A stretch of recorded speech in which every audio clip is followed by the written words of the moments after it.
उत्तर प्रदेश के अलीगढ़ में नगर निगम की लापरवाही से एक छात्र की जान जोखिम में पड़ी। दरअसल ये छात्र साइकिल से स्कूल जा रहा था, लेकिन रास्ते में इसका बैलेंस बिगड़ गया, खुले हुए नाले में जा गिरा। तस्वीरें दिखा देते हैं आपको। इसमें साफ नजर आ रहा है कैसे ये छात्र साइकिल पर सवार था, बैलेंस बिगड़ने के बाद सीधे नाले में जा गिरा और इसके बाद इलाके में अफरा तफरी मच गई।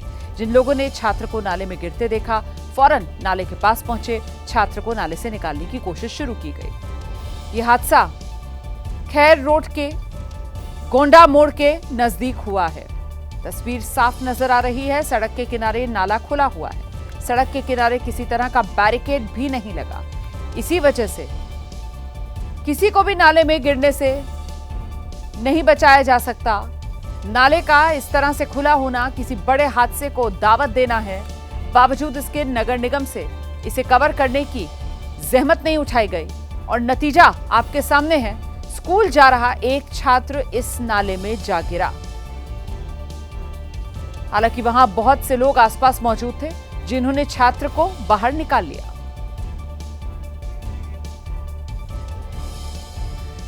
खबर पक्की है, प्रयागराज में भारी बारिश की वजह से आम जनजीवन बुरी तरीके से प्रभावित हुआ है। संगम इलाके में बाढ़ जैसे हालात हैं। चारों तरफ सिर्फ पानी ही पानी। संगम घाट से लेकर किला तक पानी भरा हुआ है। कई अस्थायी पुल बाढ़ में डूबे हैं। कई लोग बाढ़ को देखते हुए सुरक्षित जगह पर निचले इलाकों को खाली कर चले गए हैं। मंगलवार देर रात से ही बारिश हो रही है और कहर बरपा रही है। शहर के ज्यादातर इलाकों में बाढ़ का पानी घुसा हुआ है। कई स्कूल्स में छुट्टियों का ऐलान करना पड़ गया है। बारिश, बाढ़ का कहर उत्तर प्रदेश के प्रयागराज पर टूटा है।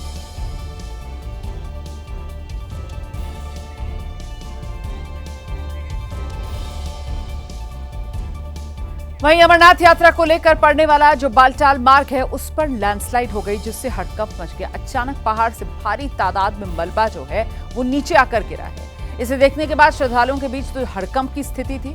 इस दौरान मलबे के साथ बड़ी संख्या में चट्टाने, पत्थर बड़े बड़े टूटकर नीचे आकर गिरे। इसकी चपेट में कई लोग आ गए। एक महिला श्रद्धालु की मौत हो गई है। 3 अन्य श्रद्धालु भूस्खलन की चपेट में आए घायल हो गए हैं। उनका इलाज चल रहा है। ये तस्वीरें आपके सामने देखिए कैसे बालटाल मार्ग और यहाँ पर दोनों ओर अमरनाथ श्रद्धालुओं की भीड़ मौजूद थी, आने जाने वालों की, और अचानक से बीच में ये मलबे का दरिया बहने लगा। अचानक हुई लैंडस्लाइड की वजह से लोगों की सांसें अटक गई थी। इसे पार करने की कोशिश में कुछ श्रद्धालु इस बहते हुए मलबे की चपेट में आ गए और इसी की चपेट में आकर एक महिला श्रद्धालु की मौत हो गई। 3 श्रद्धालु घायल हुए हैं। तस्वीरों में मलबा पूरी रफ्तार से देखिए आप कैसे बह रहा है। मौके पर मौजूद श्रद्धालु हर हर महादेव के जयकारे लगा रहे हैं। इस दौरान कुछ श्रद्धालु इस मलबे को पार करने की जब कोशिश करते हैं तो फिर इस मलबे के तेज वेग को झेल नहीं पाते और मलबे के साथ ही बहते चले जाते हैं। हादसे का शिकार हो गए ये श्रद्धालु। देख रहे हैं आप इन तस्वीरों में।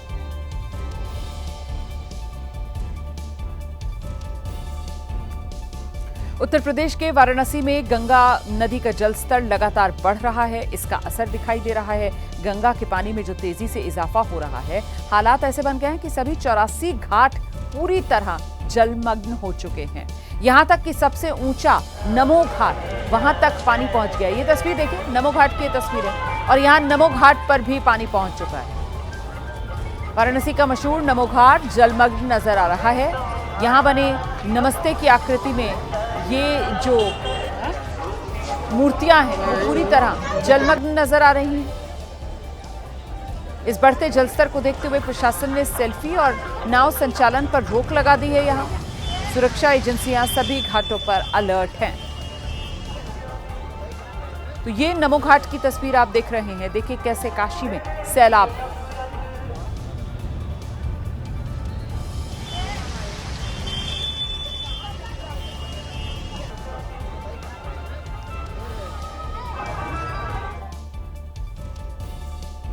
खबर पक्की है, उत्तर प्रदेश के लखीमपुर खीरी में खाद के लिए पुलिस और किसानों के बीच जमकर लाठियां चल गई हैं।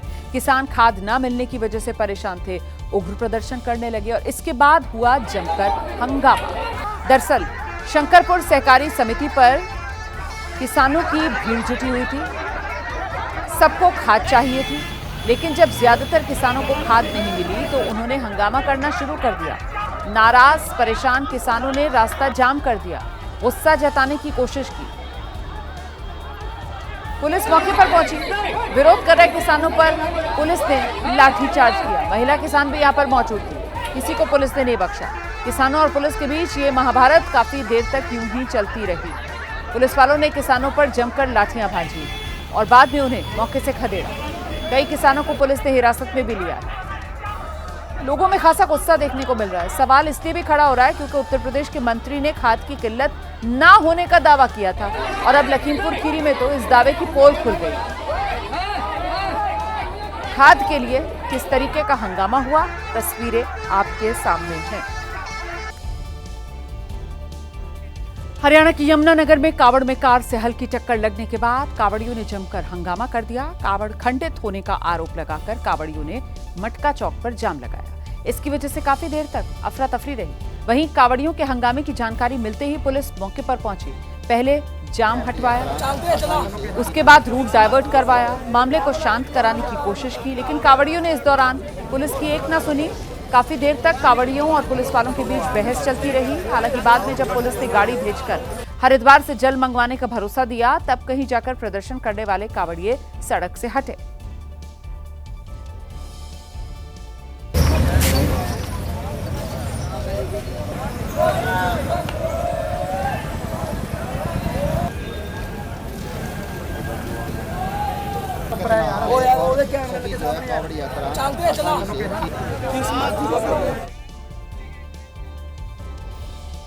खबर पक्की है, पटना के पारस अस्पताल में फायरिंग हुई। गोलीबारी में अपराधी चंदन मिश्रा की मौत हो गई है। पारस अस्पताल पहुंचे सांसद पप्पू यादव। पटना के पारस अस्पताल में आज फायरिंग हुई थी। पटना के पारस अस्पताल की दूसरी मंजिल पर फायरिंग हुई थी, जहां पर बेऊर जेल से पैरोल पर आए आरोपी चंदन मिश्रा का इलाज चल रहा था और यहीं पर पहुंचकर अपराधियों ने चंदन मिश्रा पर गोलियां चलाई थी। 4 अपराधी थे जो पहुंचे थे, जिन्होंने चंदन को भून डाला। अब पारस अस्पताल सांसद पप्पू यादव पहुंचे हैं, ये जानकारी सामने आ रही है।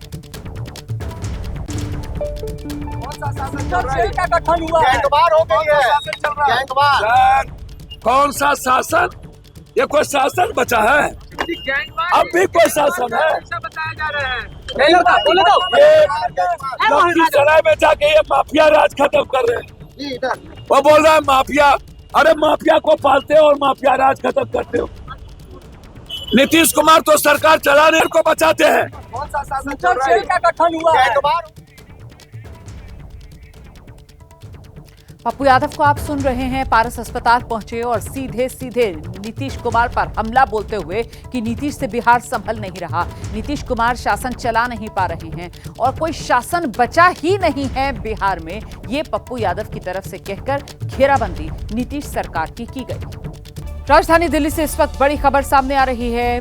बीजेपी अध्यक्ष जेपी नड्डा से मिलेंगे केंद्रीय मंत्री चिराग पासवान। दोपहर 3 बजे दोनों नेताओं की मुलाकात होगी।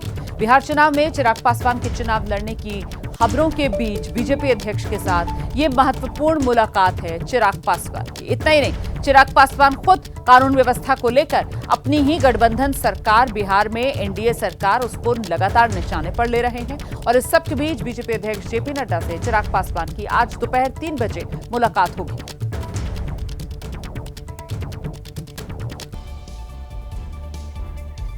उधर अमेठी में ड्रग इंस्पेक्टर द्वारा पुलिस से अभद्रता का मामला सामने आया। आरोप है ड्रग इंस्पेक्टर नशे में धुत एक प्राइवेट कार में हूटर लगाकर चला रहा था। जब पुलिस ने उसे रोका तो अभद्रता करने लगा। तस्वीरों में देख सकते हैं कि एक शख्स कभी पुलिस को धक्का देता है तो कभी थाना प्रभारी का कॉलर पकड़ने लगता है।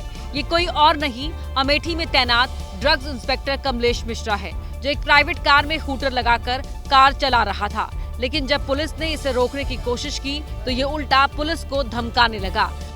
बाद में तलाशी ली तो ड्रग्स इंस्पेक्टर की गाड़ी से हूटर और शराब की बोतल मिली, जिसके बाद पुलिस ने ड्रग्स इंस्पेक्टर को हिरासत में ले लिया। लेकिन जिस तरह से ड्रग्स इंस्पेक्टर ने पुलिस के साथ बदतमीजी की, उसका वीडियो सोशल मीडिया पर वायरल है।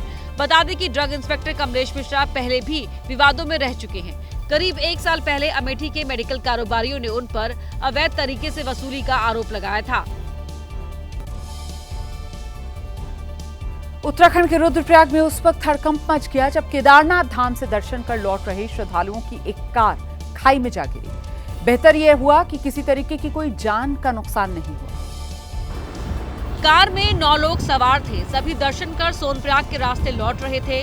तभी गुप्तकाशी में टेमरिया के पास गाड़ी बेकाबू होकर खाई में जा गिरी, जिससे चीख पुकार मच गई। जब स्थानीय लोगों ने कार को खाई में गिरते देखा तो उसकी खबर प्रशासन को दी, जिसके बाद रेस्क्यू टीम मौके पर पहुंची और रस्सी की मदद से एक एक करके सभी श्रद्धालुओं को खाई से बाहर निकाला और सभी श्रद्धालुओं की जान बचाई गई। लेकिन इस दौरान कई श्रद्धालु बुरी तरह घायल हो गए, जिन्हें अस्पताल में भर्ती कराया। इस पूरे रेस्क्यू ऑपरेशन में स्थानीय लोग देवदूत की तरह सामने आए, जिन्होंने पहले प्रशासन को खबर दी, बाद में इस रेस्क्यू ऑपरेशन को सफल बनाने में अपनी पूरी ताकत लगा दी। अब खबर छत्तीसगढ़ के कांकेर से है, जहां सरकारी सिस्टम की शर्मसार कर देने वाली एक तस्वीर सामने आई। एक गर्भवती महिला को 4 किलोमीटर तक पैदल चलना पड़ा है, क्योंकि उस महिला के गांव की सड़क खस्ताहाल स्थिति में है और अस्पताल ले जाने के लिए एम्बुलेंस उसके गांव पंडरी पानी नहीं पहुंच सकती, इसीलिए गांव का रास्ता उसे ऐसे ही नंगे पैर पैदल पार करना पड़ा। फिसलन और पानी से भरे रास्ते पर सफर इतना भी आसान नहीं था। महिला को अस्पताल ले जा रहे परिवार वालों में से एक ने चप्पल पकड़ी थी तो एक के हाथ में छाता था। रास्ते को सुरक्षित पार करने के लिए सभी ने एक दूसरे का हाथ पकड़ा था, तभी महिला का हाथ पकड़े शख्स का पैर फिसल जाता है। भले ही ये महिला ऐसे इस हालत में अस्पताल तक सुरक्षित पहुंचने में कामयाब हो गई हो, लेकिन कांकेर की इस तस्वीर ने छत्तीसगढ़ के सरकारी सिस्टम की पोल खोल कर रख दी है। खबर पक्की है, मध्य प्रदेश के विदिशा में 2 मंजिला दुकान में आग लगने से हड़कंप मच गया। आग पर काबू पाने में फायर ब्रिगेड को कड़ी मशक्कत करनी पड़ी है। बताया जा रहा है कि आग वेल्डिंग की चिंगारी से लगी, जिसने देखते ही देखते विकराल रूप ले लिया और आग दुकान की दोनों मंजिल में फैल गई, जिसकी लपटों ने आसपास के इलाके को दहशत से भर दिया। बड़ी संख्या में लोग सड़कों पर दिखे। आनन फानन में आग की खबर फायर ब्रिगेड को थी, लेकिन तब तक आग पूरी तरह से फैल गई। हालात ऐसे हो गए कि आग बुझाने पहुंची फायर ब्रिगेड दोनों गाड़ियों को 7 से 8 बार पानी भरकर लाना पड़ा, तब जाकर आग पर काबू पाया। लेकिन दुकान में रखा लाखों का सामान जलकर राख हो गया। हालांकि गनीमत रही, किसी तरह की कोई जानहानि नहीं हुई, क्योंकि जैसे ही आग लगी दुकान में मौजूद सभी लोग बाहर आए। उत्तर प्रदेश के लखीमपुर खीरी में एक तेंदुए से कई गांव के लोग खौफजदा हैं। ये तेंदुआ मकनपुर, देवीपुर समेत करीब 5 गांव ऐसे हैं जहां लगातार ग्रामीणों को नजर आ रहा है।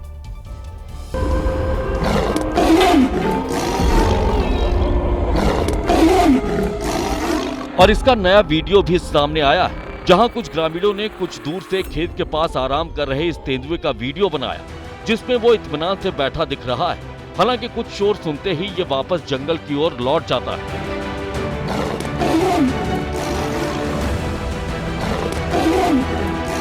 आप साफ देख सकते हैं कि कैसे तेंदुआ खेत के किनारे आराम फरमा रहा है और इसकी ऐसी तस्वीरों की वजह से इलाके के लोग दहशत में हैं। लोगों की माने तो ये तेंदुआ पूरे इलाके में ऐसे ही चहलकदमी कर रहा है और इसकी वजह से लोग खेतों में जाने से भी डर रहे हैं। ये वीडियो थाना पलिया इलाके का बताया जा रहा है, जहां पर कुछ ग्रामीणों ने हिम्मत करके इसे बनाया, जिनका दावा है कि वन विभाग उनकी शिकायत पर कार्रवाई नहीं कर रहा है। खबर पक्की है, दिल्ली का कूड़ा नोएडा में डालने का मामला सामने आया है। डंपर के जरिए कूड़ा दिल्ली से ले जाकर नोएडा में डाला जा रहा था, जिसकी जानकारी मिलने के बाद नोएडा अथॉरिटी अब एक्शन मोड में आ गई है।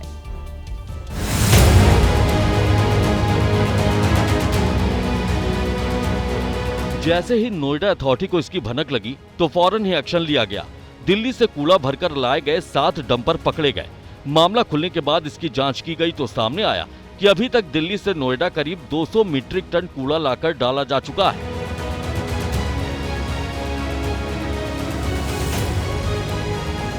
खुलासे के बाद नोएडा अथॉरिटी के अधिकारियों ने थाना फेज 2 में कूड़ा डालने वालों के खिलाफ FIR दर्ज करा दी है।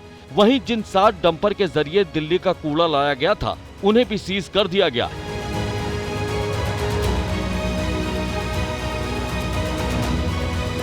नोएडा अथॉरिटी के अधिकारियों ने बताया कि उन्हें जानकारी मिली थी कि कुछ दिल्ली के ठेकेदार नोएडा में चुपके से कूड़ा डाल रहे हैं। दरअसल 1 टन कूड़े के निस्तारण के लिए इन ठेकेदारों को 15,000 रुपए मिलते हैं। ऐसे में ये कूड़े का निस्तारण करने के बजाय इसे नोएडा में डाल रहे थे और बड़े घोटाले को अंजाम दे रहे थे, जिसके बाद अब इस पूरे गड़बड़झाले की जांच शुरू कर दी गई है।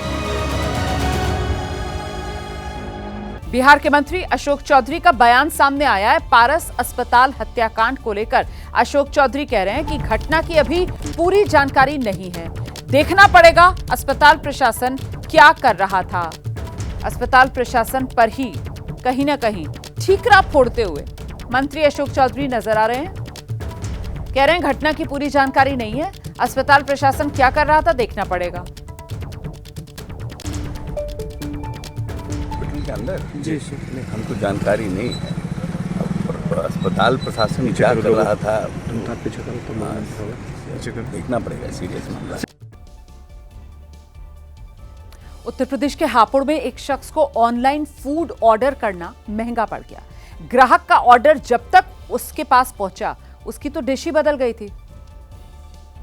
दरअसल माधव माहेश्वरी के नाम के एक शख्स ने स्विगी से पनीर टिक्का रोल ऑर्डर किया था, लेकिन जब पैकेट खोला तो उसमें पनीर की जगह अंडा रोल निकल आया। तुरंत इसकी शिकायत स्विगी के साथ साथ क्लाउड किचन रेस्टोरेंट और खाद्य विभाग से की गई। खाद्य विभाग की टीम ने व्यापारी की शिकायत पर एक्शन लेते हुए क्लाउड किचन सेंटर से खाद्य सामग्री के नमूने लिए और स्विगी कंपनी को भी नोटिस भेजा। हालांकि इस पूरे मामले पर क्लाउड किचन सेंटर ने अपनी गलती पर माफी मांगी है। वहीं केरल में वन विभाग के एक अधिकारी का वीडियो सोशल मीडिया पर खूब वायरल है। इस वीडियो में वन विभाग के अधिकारी बंदर के बच्चे को सीपीआर देते दिखाई दिए, जिससे बंदर के बच्चे की जान बच गई। वीडियो तिरुवनंतपुरम के पोनमुडी के चेक पोस्ट का है। बंदर का बच्चा पूरी तरह से बेहोश था, हालांकि उसकी आंख खुली नजर आ रही थी और तभी अरुण नाम के इस फॉरेस्ट ऑफिसर ने उसे सीपीआर देना शुरू किया। दरअसल बंदर का ये बच्चा करंट लगने के बाद जमीन पर गिर गया था। जैसे ही फॉरेस्ट ऑफिसर की नजर उस पर पड़ी, वो उसकी तरफ दौड़ पड़े। इस बीच वीडियो में दिखाई दिया कि इस बेबी बंदर की मां पेड़ के ऊपर बैठकर ये सब कुछ देख रही थी। सीपीआर देने का नतीजा ये हुआ कि बंदर के बच्चे ने धीरे धीरे सांस लेना शुरू किया। कुछ मिनट के बाद फॉरेस्ट ऑफिसर की कोशिश रंग लाई और बंदर का बच्चा पूरी तरह से ठीक हो गया। जैसे ही बेबी बंदर ठीक हुआ, फॉरेस्ट ऑफिसर उसे किनारे पर ले गए और फिर छोड़ दिया। फॉरेस्ट ऑफिसर के हाथ से छूटते ही बेबी बंदर सीधे अपनी मां की तरफ दौड़ पड़ा और उसकी मां भी पेड़ से नीचे उतर आई और अपने बच्चे को गले से लगा लिया। कुछ दूर जाने के बाद दोनों फॉरेस्ट ऑफिसर अरुण को देखने लगे। ऐसा लग रहा था कि मानो दोनों उन्हें थैंक्स बोल रहे हों। अब जो भी इस वीडियो को देख रहा है, वो फॉरेस्ट ऑफिसर को थैंक यू बोल रहा है और उनकी तारीफ कर रहा है। वहीं उत्तर प्रदेश के बिजनौर में पुलिस की बेरहमी का वीडियो वायरल है। आरोप है पुलिस वालों ने गांव के एक लड़के को जबरन अपनी गाड़ी में बिठाने की कोशिश की। विरोध करने पर उससे मारपीट भी हुई है। पुलिस की क्रूरता का सबूत इस सीसीटीवी वीडियो में भी दिखा। पुलिस वाले इस लड़के के बाल पकड़कर जबरदस्ती उसे अपनी प्राइवेट गाड़ी में बैठने को कह रहे थे। एक बार को वो लड़का जोर लगाकर कार के दूसरे दरवाजे की ओर तक चला गया, लेकिन पुलिस वाले गालियां देते हुए उसे घसीट कर ले आए। बताया गया कि वीडियो में दिखे युवक को ही नहीं पता था कि पुलिस उसके साथ ऐसा सलूक क्यों कर रही है। तमाम कोशिशों के बाद आखिरकार खाकी का जोर भारी पड़ा। उस लड़के को जानवरों की तरह ठूस कर पुलिस वाले अपने साथ ले गए। उत्तर प्रदेश के बागपत में एक दिल दहला देने वाला मामला सामने आया। एक विवाहिता ने जहर खाकर खुदकुशी कर ली। उससे पहले उसने एक वीडियो बनाया और दो सुसाइड नोट भी लिखे, जिनमें से एक सुसाइड नोट तो उसने अपने शरीर पर ही लिखा है, जो उसके साथ हुए अत्याचारों के दर्द को बयां कर रहा है। और इन्हीं में से एक में उसने अपनी मौत का जिम्मेदार अपने ससुराल पक्ष के लोगों को बताया है।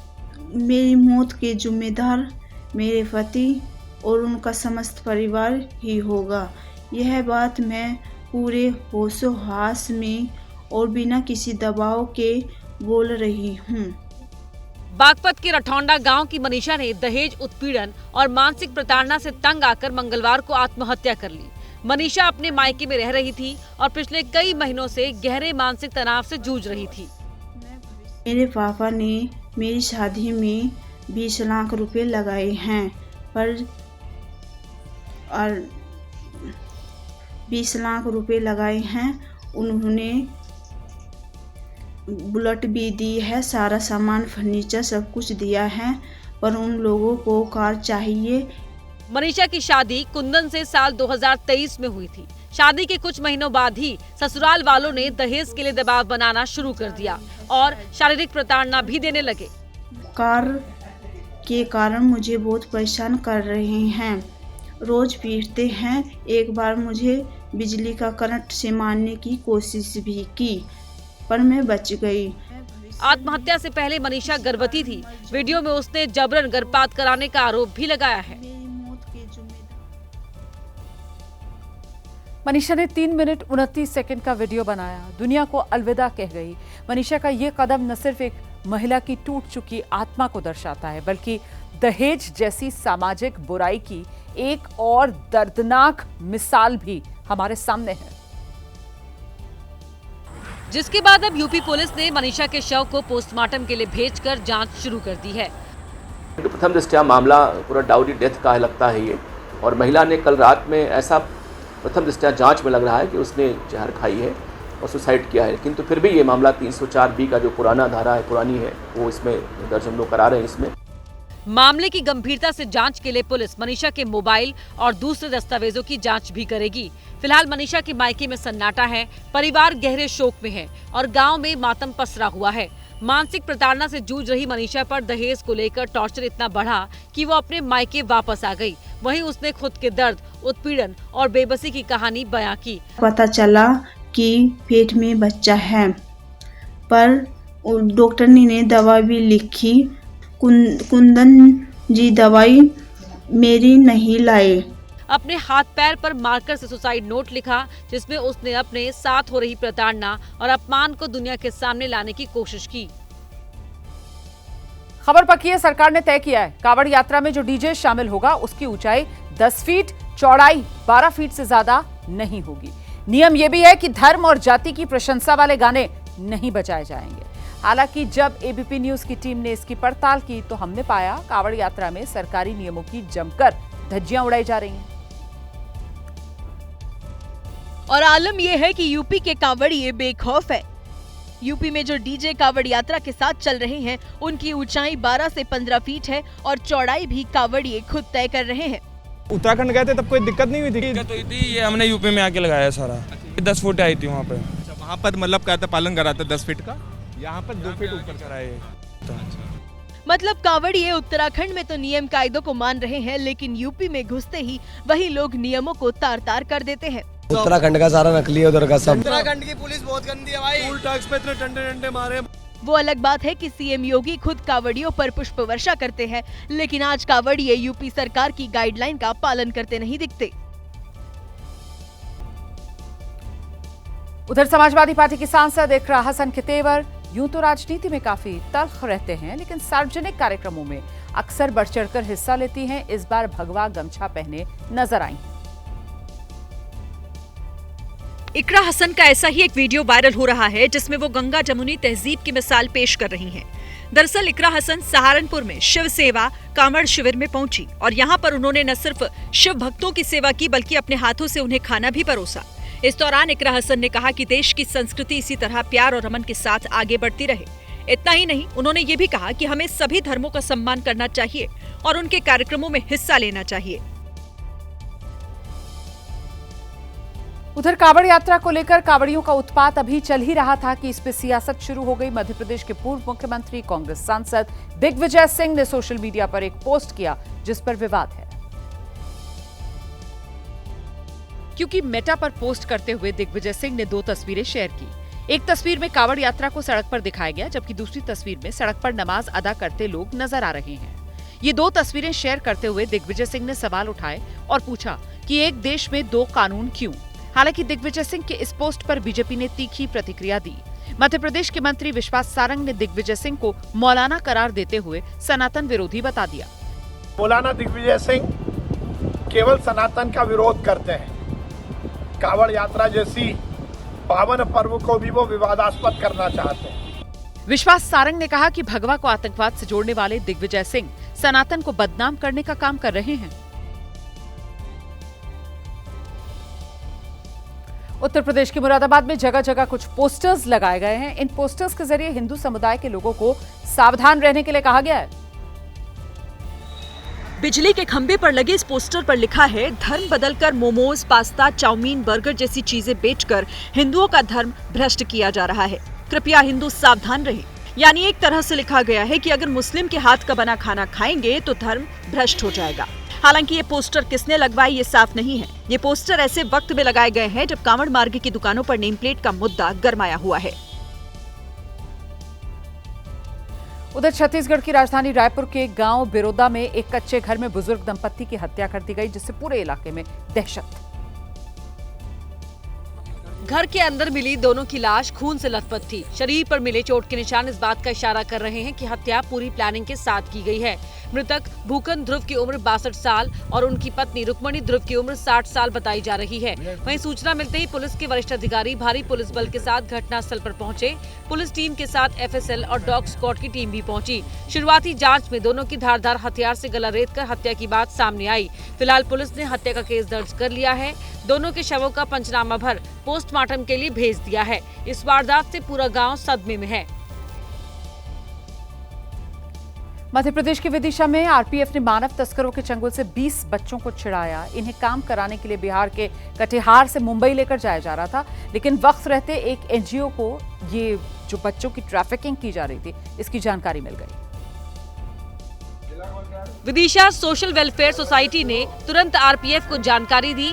आरपीएफ और एनजीओ की संयुक्त टीम ने विदिशा रेलवे स्टेशन पर कार्रवाई करते हुए 34 लोगों को तस्करों के चंगुल से छुड़ाया। इनमें 20 नाबालिग बच्चे निकले। परिजनों को कुछ पैसे दिए गए हैं बच्चों के जो ट्रैफिकर थे उनके द्वारा, और बच्चों को छात्रावास प्रोवाइड करेंगे। देन उसके बाद बच्चों के परिजन आएंगे तो उनको हैंड ओवर करेंगे। बच्चों के परिजनों को मानव तस्करों ने पैसे दिए थे। इन्हें मुंबई से ले जाकर काम करवाने की तैयारी थी। कार्रवाई के दौरान पकड़े गए मानव तस्करी के 6 आरोपियों से जीआरपी पूछताछ कर रही है, जिससे पूरे नेटवर्क का पता लगाया जा सके। और अब आपको वो तस्वीर दिखाते हैं जो वायरल है। आम का मौसम चल रहा है, आप बाजार से आम खरीद कर लाते ही होंगे, लेकिन देहरादून में लोग सड़क से आम उठाकर खा रहे हैं। दरअसल यहाँ एक ट्रक अनियंत्रित होकर बीच सड़क पर पलट गया। ट्रक में आम भरे हुए थे। ट्रक पलटते ही सड़क से गुजर रहे लोग रुक रुक कर आम लूटने लगे। किसी ने स्कूटी की डिग्गी में आम भरे, किसी ने झोले में, किसी ने बोरे में, तो कोई हाथों में ही उठाकर मुफ्त में इस आम को अपने घर ले गया। किसी ने 10 किलो आम भरे तो किसी ने 20 किलो, जिसके हाथ जो लगा वो उतने आम ले गया। बड़े बुजुर्ग, माताएं, बहनें और छोटे छोटे बच्चे हर कोई आम लूट रहा था। ट्रक में कई क्विंटल आम भरा था, लेकिन हादसे के बाद जब आम सड़क पर आया तो गिनती के ही आम बचे, क्योंकि बाकी आम लोग अपने घर आम लेकर चले गए।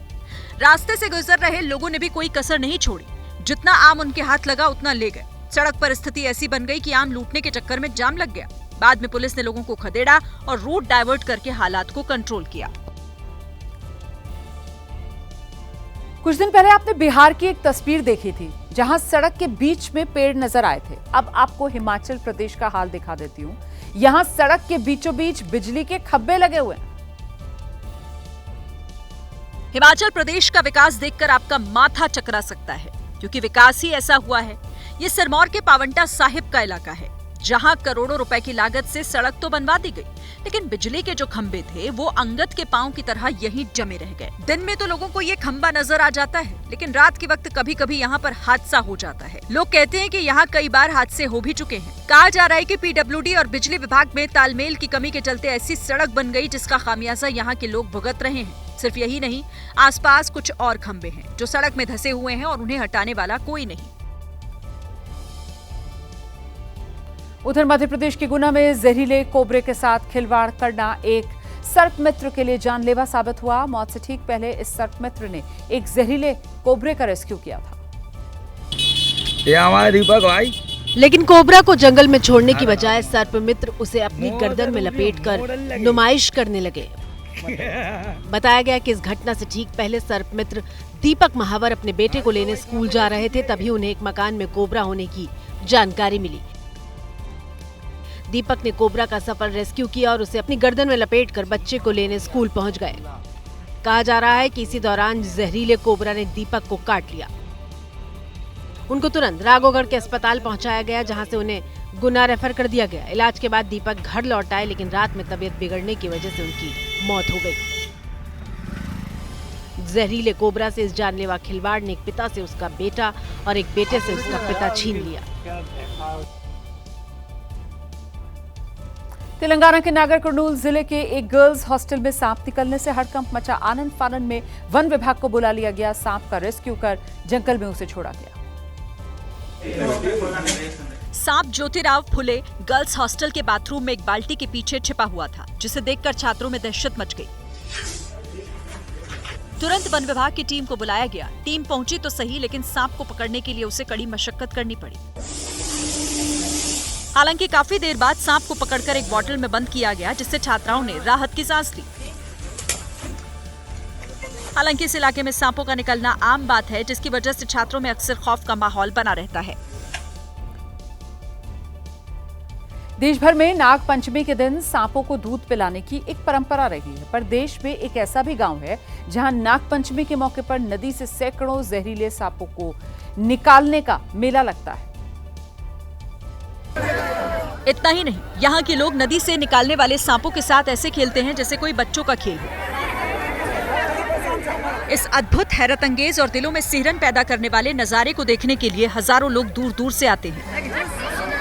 पहले नदी के अंदर छलांग लगाकर सांपों को पकड़ा जाता है, फिर ढोल की थाप पर नाचते नाचते मंदिर के अंदर प्रवेश किया जाता है।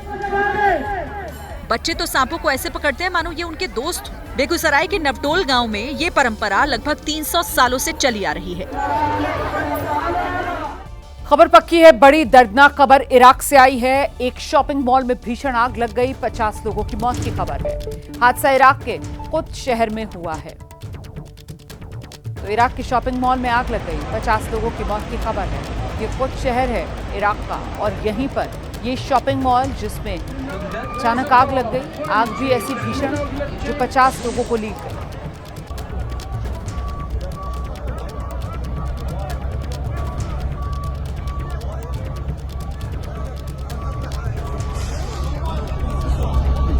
तो ये तस्वीरें आप देख रहे हैं, इन्हें देखकर आप अंदाजा लगा सकते हैं किस तरीके का हाल रहा होगा जिस वक्त ये आग धधकी होगी। शॉपिंग मॉल है ये और इसी में आग भड़की। तो बीती रात की ये तस्वीरें आपके सामने हैं जब यहाँ इराक के कुछ शहर के शॉपिंग मॉल में आग लगी। इराक के मॉल का ये अग्निकांड 50 लोगों को लील गया है। तस्वीरें आप देख रहे हैं जिस वक्त आग लगी हुई थी, कितनी भीषण ये आग थी। इस पर काबू पाने की कोशिशें की जा रही थी, लेकिन जब तक आग पर पूरी तरीके से काबू पाया गया तब तक 50 लोग झुलस चुके थे, 50 लोग अपनी जिंदगी खो चुके थे।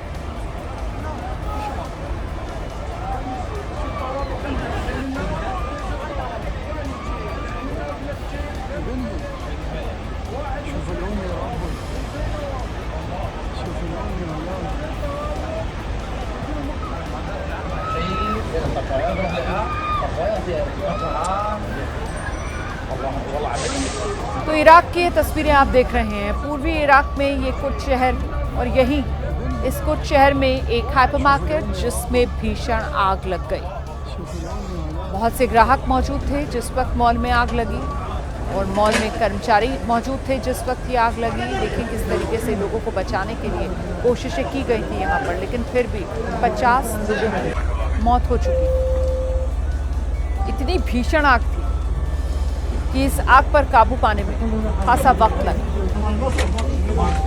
मौके पर दमकल कर्मी और अन्य जो सुरक्षा कर्मियों से लेकर राहत बचाव दल कर्मी मौजूद रहे।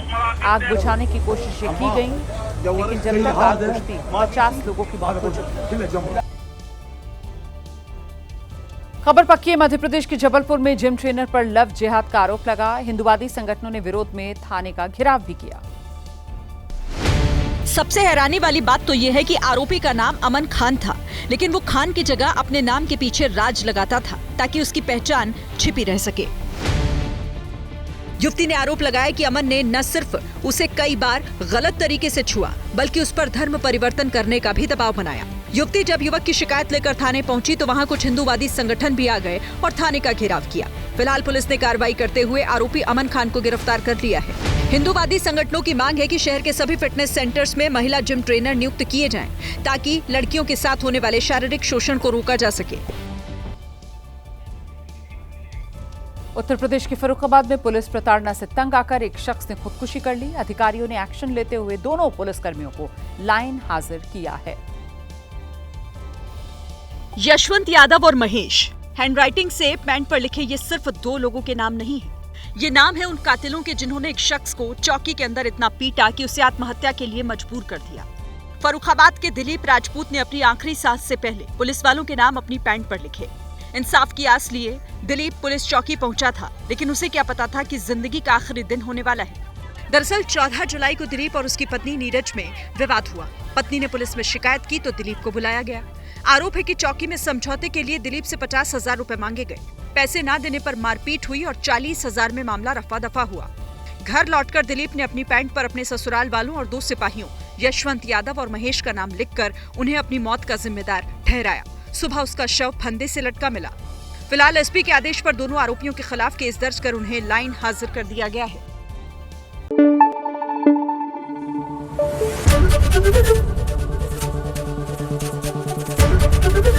एबीपी न्यूज आपको रखे आगे।